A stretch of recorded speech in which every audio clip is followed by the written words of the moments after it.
The city was drowning in fog, a thick gray shroud that swallowed streetlights and muffled sound. Detective Elias Kane moved through the alleys of Old Haven, his trench coat damp, his breath visible in the chill October air. The night was alive with whispers, distant horns, the clatter of a loose manhole cover, the faint wail of a siren.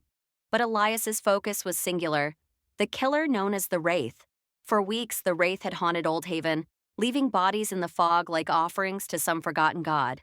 Each murder was meticulous, staged with an eerie precision that gnawed at Elias. The latest victim, a young woman found in a derelict warehouse, had been posed with a locket clutched in her hand, her throat slashed in a perfect crescent. The scene was familiar, too familiar, though Elias couldn't place why. He stood over the crime scene, the fog curling around his boots like a living thing. The locket gleamed under his flashlight, engraved with the initials EK, his own initials. A coincidence, he told himself, but his gut churned. The Wraith was taunting him, and the game was personal. Elias had been a detective for 15 years, a bloodhound with a reputation for cracking cases others deemed unsolvable. But the Wraith was different. The killer left no fingerprints, no DNA, no trace. Only bodies and cryptic clues that seemed to mock Elias's every move. The city was on edge, and the pressure from the precinct was crushing. "Find this bastard, Kane," Captain Harlow had growled that morning. "Or it's your badge."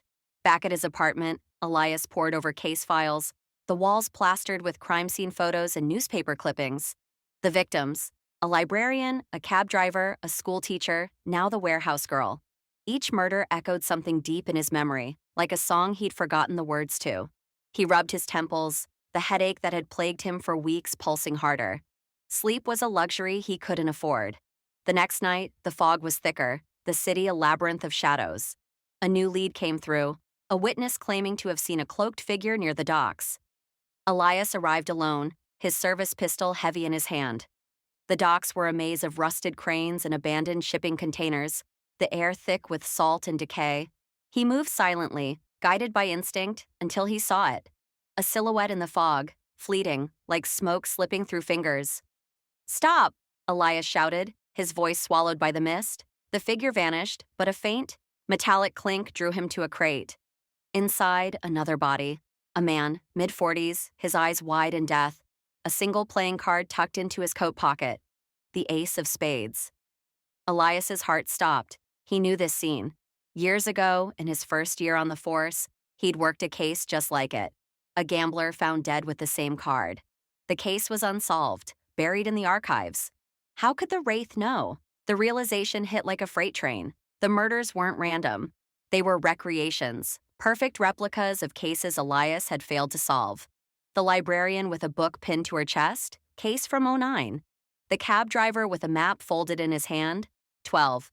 The school teacher with chalk dust on her fingers, 15, and now this. But how? Those cases were scattered across years, buried in his past. No one could know them all, not like this. Elias's hands shook as he drove to the precinct, the fog pressing against his windshield. He dug through the archives, pulling files on his old cases. Each one matched the Wraith's kills, down to the smallest detail. But there was something else, something wrong. In the margins of the files, in his own handwriting, were notes he didn't remember writing. "He's watching you. You can't escape.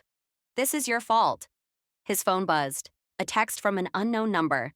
"Look behind you." Elias spun, heart pounding, but the precinct was empty, the fog outside pressing against the windows. He was alone. Or was he? The headaches worsened, visions flickering at the edges of his sight, flashes of another city, another life.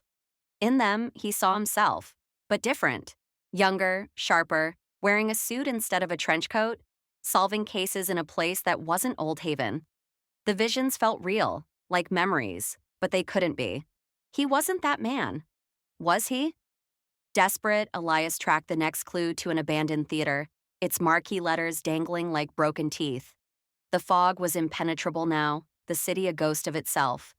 Inside, the air was stale, the stage lit by a single spotlight. Another body waited. A woman, her hands folded over a diary, her face serene in death.